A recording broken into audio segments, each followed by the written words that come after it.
धर्म आरोहण YouTube channel पर आपका स्वागत है। हमारे इस चैनल का उद्देश्य जन जन तक यथार्थ धर्म की जागृति और अस्तित्व के प्रति संपूर्ण सचेतनता और स्वीकार्यता लाना है। आप हमारे प्रयास को सफल बनाने और इसमें सहयोग करने में सहायक हो सकते हैं तथा अपनी भागीदारी द्वारा ये सुनिश्चित कर सकते हैं कि आप इस सृष्टि में खुशहाली लाने में योगदान दे रहे हैं। हमसे जुड़े रहने के लिए कृपया हमारे यूट्यूब चैनल को सब्सक्राइब करें तथा अपडेट पाने के लिए बेल आइकॉन दबाएं। वह अच्छा लगे तो लाइक और शेयर करें ताकि अन्य लोगों को भी लाभ हो। जीवन को सदा उसी क्षण में जिए जिसमें आप अभी है और संपूर्ण सचेतनता और स्वीकार्यता से इस सृष्टि में अपनी भागीदारी दें। बोलिए श्री सद्गुरुदेव भगवान। ओम श्री सद्गुरुदेव भगवान की जय। ब्राह्मण श्रमे दमे तपे शोचम शांतिराजो मेवचे ज्ञानम विज्ञान मास्तिक्यम ब्रह्म कर्म स्वभावजम। इंद्रियों का समन, मन का दमन, एकाग्रता, आस्तिकता, धारणा, ध्यान, समाधि, ब्रह्म में विलय दिला देने वाली सारी योग्यता जब स्वभाव में ढल जाती है, आपके अंतःकरण का धरातल वही हो जाता है, उस टाइम वो ब्रह्म में विलय की योग्यता, इसलिए ब्राह्मण। तो ये ब्राह्मण एक स्थिति है, क्षत्रिय एक स्थिति है।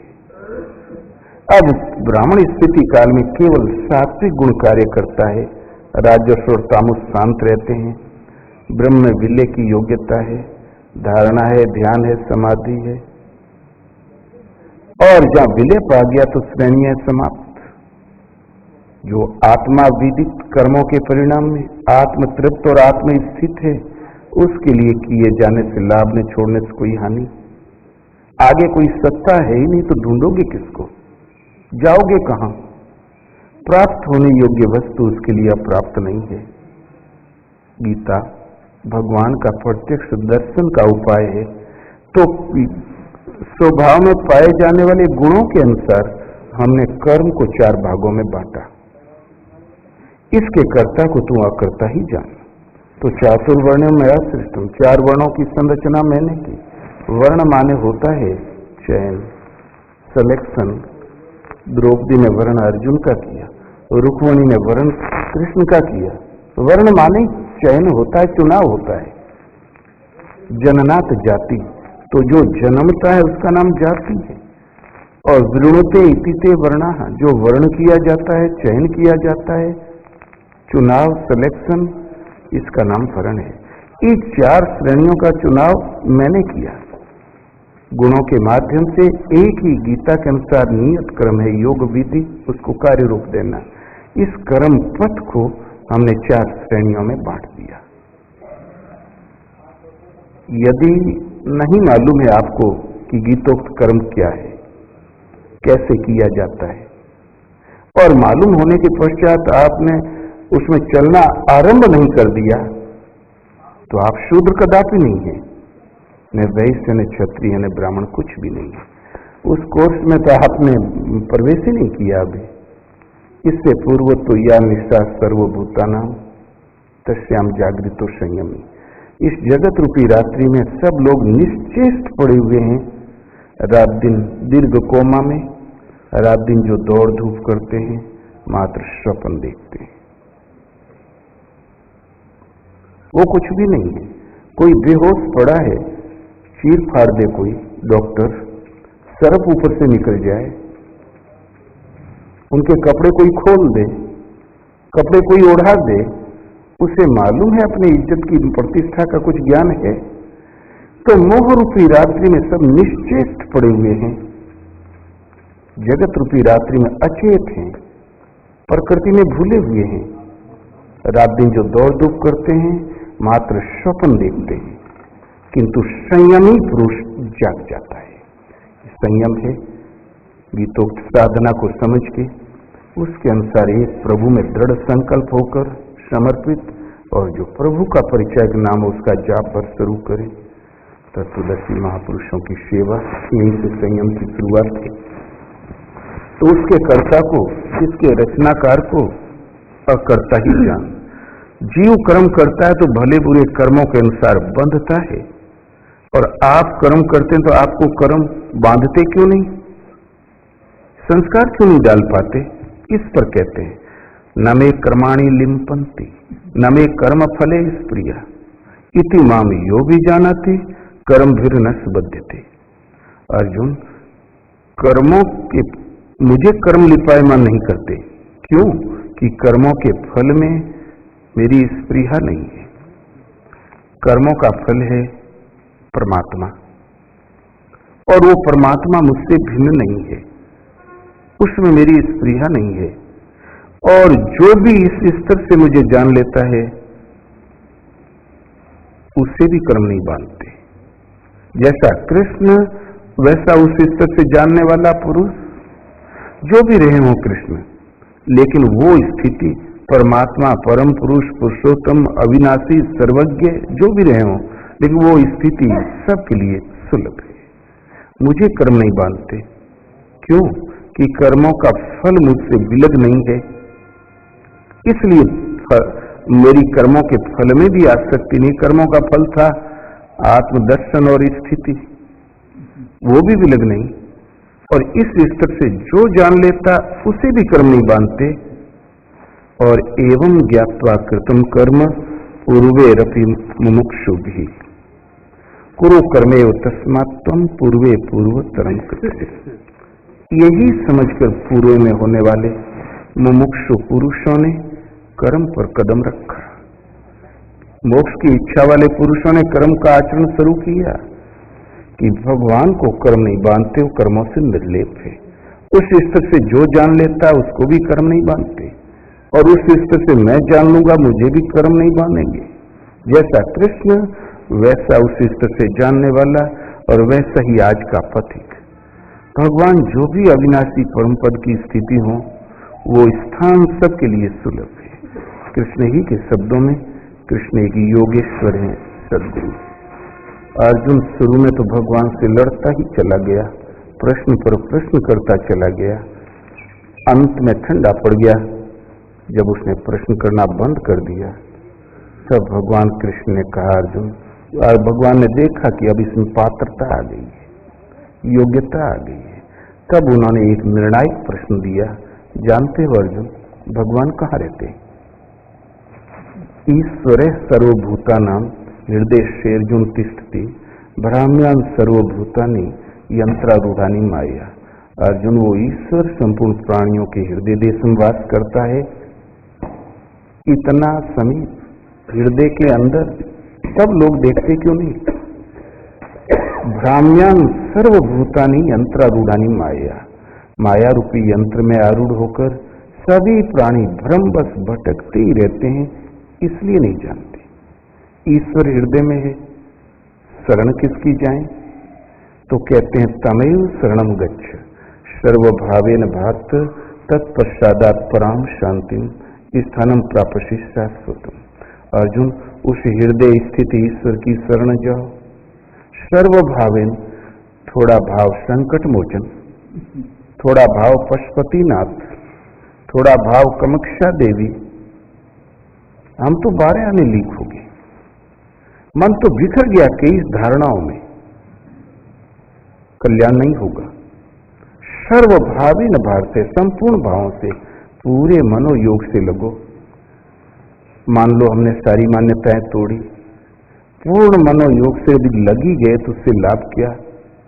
तो कहते हैं तत्पश्चादात् पराम शांति, उसके कृपा पश्चात से तुम परम शांति प्राप्त कर लोगे। इतना ही नहीं, स्थानम प्रापसि शाश्वतम, उस स्थान को, उस निवास स्थान, घर को पा जाओगे जो शाश्वत है। तुम्हारा निवास रहेगा, घर रहेगा, और तुम्हारा जीवन रहेगा। घर अजर अमर शाश्वत, निवास अजर अमर, और तुम्हारा जीवन अजर अमर। ये नहीं कि हर साल चूना पोतो, मरम्मत की जरूरत नहीं। मरम्मत तो बिगड़ने वाली की, नश्वर की होती है, शाश्वत की नहीं। शाश्वत माने जो सदा था, है और रहेगा। इसी कमी की पूर्ति के लिए भजन किया जाता है। हृदय वाले ईश्वर को हमने देखा ही नहीं। मान लो कि हृदय वाले ईश्वर की संपूर्ण भाव से शरण जाओ, कैसे जाएं? हमने तो देखा नहीं। हृदय का जब आप अध्ययन करोगे तो मिलेगा लोभ, मोह, राग, द्वेष, तृष्णाएं, वासनाएं, पता नहीं क्या क्या। ईश्वर दिखाई देता है क्या? तो हृदय स्थित ईश्वर की शरण कैसे जाएं? वो विधि क्या है? इस पर भगवान कृष्ण कहते हैं, अर्जुन इससे भी गोपनीय एक बात को और सुन। मन मना भव मद भक्ता मध्याजी माम नमस्कुरु।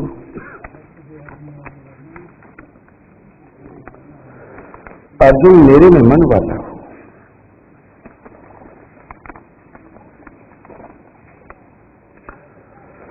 मन मना भव मद भक्तो मध्याजी माम नमस्कुरु। मामे वेश्यसी सत्यम ते पड़ती जाने प्रियो सिंह। मेरे में मन को लगा, मेरी अनन्य शरण हो जा, मेरा ही निरंतर स्मरण कर। मैं सत्य कहता हूं, तू मुझ में निवास करेगा। सर्वधर्मान परित्यज्य मामेकम शरणम व्रज अहम त्वा सर्व पापेभ्यो मोक्षयिष्यामि मा शुचे। सारे धर्मों की चिंता छोड़ कि मैं इस धर्म पथ पे, साधन पथ पे शूद्र श्रेणी पर हूं कि मध्यम हूं कि उन्नत, भूल जाओ। तुम एकमात्र मेरी शरण हो जाओ, तुम मुझ में निवास करोगे, तुम समस्त पापों से मुक्त हो जाओगे, अभय पद प्राप्त कर लोगे। पहले 2 श्लोकों में बताया कि भगवान हृदय में है, उनकी संपूर्ण भावों से उनकी शरण। अगले 2 श्लोकों में बताया नहीं, उससे भी गोपनीय सुन, संपूर्ण भावों से तुम मेरी शरण हो जाओ। अब जो हृदय में ईश्वर है, हम उसकी शरण जाएं। मन तो एक है, संपूर्ण भावों से उसकी शरण जाएं, या जो बाहर कृष्ण खड़े हम उनकी शरण जाएं। समस्या खड़ी हो गई। वास्तव में कृष्ण एक सद्गुरु हैं, योगेश्वर हैं, स्वामी योगी हो, योग प्रदान कर देने की जिनमें क्षमता हो, उन्हें योगेश्वर कहते हैं। योग का ईश्वर, योग का मालिक। मालिक तो हम तभी जब दे सके। ताक के बैठा तो चपरासी जरूर है वॉचमैन, मालिक कैसा? हृदय स्थित ईश्वर को खोज निकालने की कुंजी है। जो तत्वदर्शी महापुरुष हो, उनकी शरण जाओ, संपूर्ण भाव से जाओ। सारे धर्म की चिंता छोड़ अपनी बागडोर उनके हाथ में सौंप दो, तुरंत भजन जागृत हो जाएगा और तुम हृदय स्थित ईश्वर को प्राप्त कर लोगे। कृष्ण एक सद्गुरु थे। गीता के आरंभ में संजय प्रत्यक्षदर्शी था। जो कुछ अर्जुन ने देखा वो सब कुछ संजय ने देखा। उस प्रत्यक्षदर्शी संजय ने अंत में स्वयं निर्णय दिया कि यत्र योगेश्वरो कृष्ण यत्र पार्थो धनुर्धर तत्र शरीर विजयोर्भूति ध्रुवा नीतिर्मतिर्मम। जहाँ योगेश्वर कृष्ण है, जहाँ ध्यान को धारण करने वाला पार्थ है, पार्थ माने निशाने लक्ष्य पर जिसका बाण तीर लगता हो, ये प्रतीकात्मक है।